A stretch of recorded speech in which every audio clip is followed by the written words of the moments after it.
నీ నీతికి తగినట్లు నీ నివాస స్థలమును వర్ధిల్లచేయును. యోబు 8:6.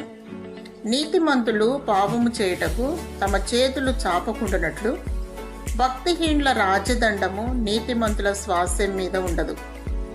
నీతిమంతులు ఆశించినది వారికి దొరుకును. నీతిమంతులు తప్పించుకొందురు.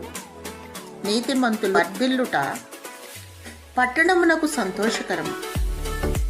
నీతిమంతులు భూమి మీద ప్రతిఫలం పొందుదు. నీతిమంతులు సింహము వలె ఉండెదరు. నీతి కొరకు ఆకలి దప్పులు గలవారు ధన్యులు. నీతి నిమిత్తము హింసింపబడువారు ధన్యులు. నీతిమంతులు నిత్య జీవమునకు పోదు. దాతృత్వము కలిగి వీధులకిచ్చి వాని నీతి నిత్యము నిలుచును. నీతిని జరిగించుము, నిత్యరాజ్యము చేపట్టుము. నీతికి తగినట్లుగా జీవించుము. మనుషుల దయలో దేవుని దయలో వర్ధిల్లుదము. ప్రభువైన యేసుక్రీస్తు రానయ్యున్నాడు. నిందారహితముగా జీవించుము.